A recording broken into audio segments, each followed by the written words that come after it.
সুলাইমান আলাইহিস সালামের সঙ্গে এক রানী বিলকিসের সাক্ষাৎ ও তার ইসলাম গ্রহণ। এই রানী ছিলেন ইয়ামানের সাবা দেশের শাসক। তিনি এক জ্ঞানী ও সমৃদ্ধশালী রানী ছিলেন, কিন্তু মুশরিক ছিলেন। তিনি ও তার কওম সূর্য পূজা করত। সুলাইমান আলাইহিস সালাম যখন একদিন তার সেনাবাহিনীর পরিদর্শন করেছিলেন, তখন তিনি দেখতে পান হুদহুদ, একটি পাখি যাকে তিনি পাঠিয়েছিলেন খোঁজ নেওয়ার জন্য, অনুপস্থিত। তিনি রাগান্বিত হয়ে বললেন, আমি অবশ্যই তাকে কঠিন শাস্তি দিব অথবা জবাই করব, যদি সে আমার নিকট সুস্পষ্ট যুক্তি উপস্থিত না করে।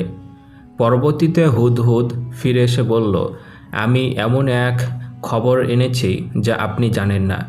আমি আপনাকে সাবা নামক এক জাতির খবর দিচ্ছি। সেখানে এক রানী শাসন করে। তার কাছে এক বিশাল সিংহাসন আছে, কিন্তু সে ও তার জাতি সূর্যকে উপাসনা করে। সুলাইমান আলাইহিস সালাম হুদহুদ পাখির কথা শুনে বললেন, আমি দেখে নিব তুমি সত্য বলছো কিনা। এরপর তিনি একটি চিঠি লেখেন এবং বলেন, এই চিঠি তাদের নিকট পৌঁছে দাও এবং তাদের প্রতিক্রিয়া পর্যবেক্ষণ করো। এই ছিল সেই চিঠি, যাতে লেখা ছিল, আল্লাহর নামে শুরু করছি, যিনি পরম করুণাময়, অতি দয়ালু। আমার প্রতি অহংকার করো না এবং আমার কাছে আত্মসমর্পণ করে ইসলাম গ্রহণ করো।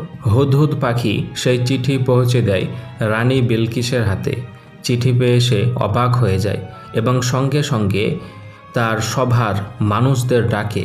সে তাদের চিঠি পড়ে শোনায় এবং বলে, হে নেতৃবৃন্দ, এ বিষয়ে তোমাদের পরামর্শ চাই।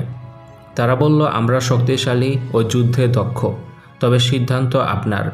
বিলকিস রানী বললেন, রাজারা যখন কোনো শহরে প্রবেশ করে তখন তারা তা ধ্বংস করে দেয় এবং সম্মানিতদের অপমান করে। আমি একটি উপহার পাঠাবো সুলাইমানের কাছে, দেখি তার প্রতিক্রিয়া কি হয়। এই ছিল রানী বিলকিসের চালাকি। তিনি যুদ্ধ না করে সুলাইমান আলাইহিস সালামের প্রকৃত উদ্দেশ্য বুঝতে চাইলেন। তিনি উপহারসহ দূত পাঠালেন, কিন্তু সুলাইমান আলাইহিস সালাম রেগে গিয়ে বললেন, তোমরা আমাকে ধনসম্পদ দিয়ে সাহায্য করতে চাও? আল্লাহ যা আমাকে দিয়েছেন তা তোমাদের উপহার থেকে উত্তম। তিনি দূতকে জানিয়ে দিলেন, তোমরা ফিরে যাও, আমি এমন এক সেনাবাহিনী নিয়ে আসব যা তোমরা প্রতিরোধ করতে পারবে না।